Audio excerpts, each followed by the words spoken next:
Nggak melayani masyarakat dulu ya? Sebuah video yang telah viral di media sosial menampakkan seorang warga terpapar COVID-19 yang mendapatkan penolakan saat hendak melaporkan kondisinya ke puskesmas sosial di Palembang. Penolakan itu terjadi lantaran pihak puskesmas sosial hendak menghadiri pemakaman suami dari kepala puskesmas sosial. Hal itu terlihat setelah puskesmas sosial memberikan pengumuman yang dicantumkan dalam kertas informasi yang ditempelkan pada pintu pagar puskesmas yang tertutup rapat. Menanggapi hal tersebut, Kepala Ombudsman Republik Indonesia Perwakilan Sumatera Selatan Adrian Agustiansyah angkat bicara. Dirinya berharap sudah sepatutnya di kondisi saat ini layanan terhadap masyarakat harus optimal, apalagi layanan kesehatan yang menjadi sentra utama di situasi pandemi saat ini. Pada dasarnya, mereka memiliki jam layanan.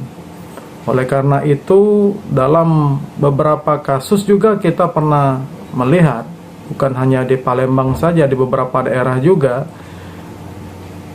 ada beberapa puskesmas yang menutup jam layanan bahkan sebelum jam layanan itu berakhir. Nah, oleh karena itu sangat penting sekali bahwa layanan-layanan tersebut untuk dapat mentaatin jam layanan yang sudah ditentukan. Hal senada juga disampaikan oleh Wakil Ketua Komisi 5 DPRD Sumatera Selatan, Syaiful Padli. Dirinya sangat menyayangkan sikap layanan kesehatan yang telah melakukan penolakan terhadap pasien tersebut.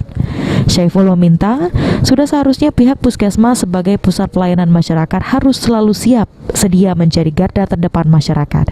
Apalagi di situasi pandemi yang belum kunjung usai saat ini, di mana masyarakat sangat membutuhkan sentuhan layanan yang elok dan optimal. Ya, menyesalkan terjadinya peristiwa di mana masyarakat ingin melapor ke puskesmas tapi kemudian ditolak dengan alasan layak. Ini tentu menjadi presiden yang sangat buruk sekali ya. Kita tahu bahwa puskesmas itu adalah sebagai garda terdepan penanganan COVID. Ya, ini harusnya yang aktif adalah pihak puskesmas men-tracking warga yang terpapar. Nah, ini ketika ada warga yang aktif ya melaporkan diri, tapi dari pihak puskesmas justru menutup diri ya dengan alasan pergi melayat. Harusnya sebagai pusat kesehatan masyarakat hal seperti ini tidak perlu terjadi.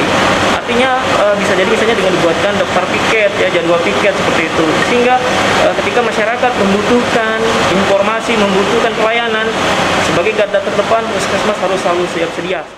Saiful menegaskan kepada masyarakat, apabila kembali terjadi hal-hal seperti ini di masyarakat, ia meminta agar masyarakat tidak sungkan melapor ke pihak DPRD untuk dilakukan pengawasan dan penyelesaian.